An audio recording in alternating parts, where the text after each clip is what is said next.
जो हमारा first trimester होता है वो तो वैसे भी कह लें कि बड़ा सेंसिटिव पार्ट होता है। उसमें तो ऑलरेडी पेशेंट को नोजिया और वॉमिटिंग हो रहा होता है, और अगर वो ऑलरेडी डिहाइड्रेटेड होती है और अब पहले ही खा पी नहीं रही होती है और वेट लॉस में जा रही होती है, अगर इस सिचुएशन में वो रोज़ा रखती है तो उसके लिए काफ़ी नुकसानदेह होता है, क्योंकि वो जो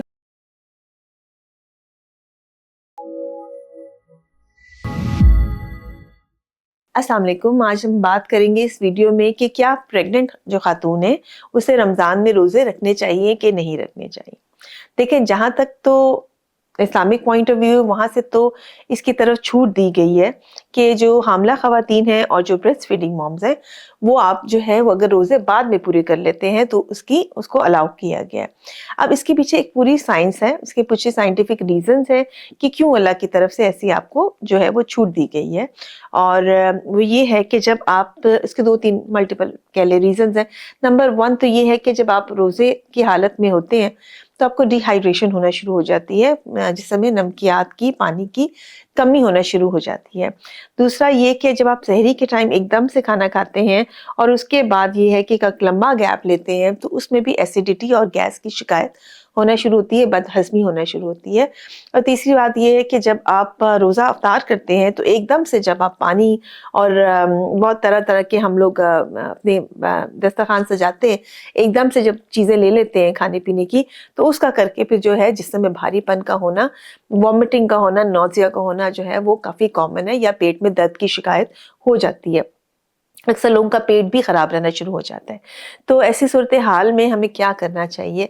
नंबर 1, जो हमारा फर्स्ट ट्राइमेस्टर होता है, वो तो वैसे भी कह लें कि बड़ा सेंसिटिव पार्ट होता है। उसमें तो ऑलरेडी पेशेंट को नोज़िया और वॉमिटिंग हो रहा होता है, और अगर वो ऑलरेडी डिहाइड्रेटेड होती है और अब पहले ही खा पी नहीं रही होती है और वेट लॉस में जा रही होती है, अगर इस सिचुएशन में वो रोज़ा रखती है तो उसके लिए काफ़ी नुकसानदेह होता है, क्योंकि वो जो थोड़े किसी टाइम में दवाइयों के इफ़ेक्ट्स में कह लें, या तभी किसी वक़्त तबीयत बेहतर होती है, खा पी सकती है, उस टाइम हो सकता है कि वो रोज़े की वजह से ना खा सके। तो फर्स्ट ट्राइमेस्टर में ख़ासा मुश्किल है और काफ़ी तबीयत डाउन हो जाती है। जहाँ तक सेकंड ट्राइमेस्टर का ताल्लुक है, कंपैरेटिवली सेफ़र है। पेशेंट जो है वो वैसे भी बेहतर फ़ील कर रहा होता है और वो जो है ओवरऑल तबीयत उसकी बेहतर होती है। अभी जो है पेट जो इस तरह से डिस्टेंडेड नहीं होता, पेट में उस तरह से प्रेशर नहीं होता, हाज़मा भी बेहतर हो जाता है।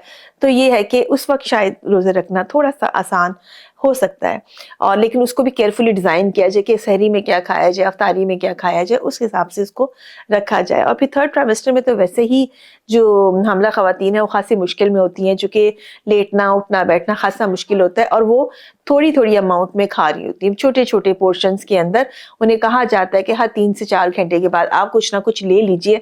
अगर वो एकदम से खाती हैं तो उनकी काफ़ी पेट ख़राब हो जाता है, और जो ऐसे हमारे सहरी और अफ्तारी के दरमियान काफ़ी गैप आ जाता है, तो इसमें उनको या एक तो पानी की कमी हो जाती है, नमकियात की, शुगर की कमी होती है, बच्चे के लिए, माँ दोनों के लिए नुकसानदेह हो सकती है, और बॉडी के अंदर ब्रेक डाउन स्टार्ट हो जाता है।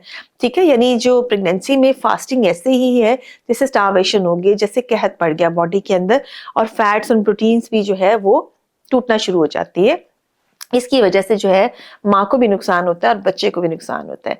माँ बहुत लो फ़ील करती है, जो है बदहज़मी होने की शिकायत होती है, नौज़िया, वॉमिटिंग है, एसिडिटी होती है, ठीक है? और पेट में दर्द की शिकायत रहती है, और बच्चे का नुकसान हम ऑलरेडी डिस्कस कर चुके हैं। सो इतना अच्छा आइडिया नहीं है कि आप सारे के सारे रोज़े जो हैं वो आप उसको रखें प्रेगनेंसी में। हाँ, अलबत्ता अगर आपका दिल करता है तो आप शुरू में, दरमियान में या आखिर में करके तोड़-तोड़ के कोई ना कोई रोज़ा अगर आप रखना चाहें, प्लान करके उसको रख सकते हैं। आप बहुत सारा ख़्याल रखें और दुआ में याद रखें।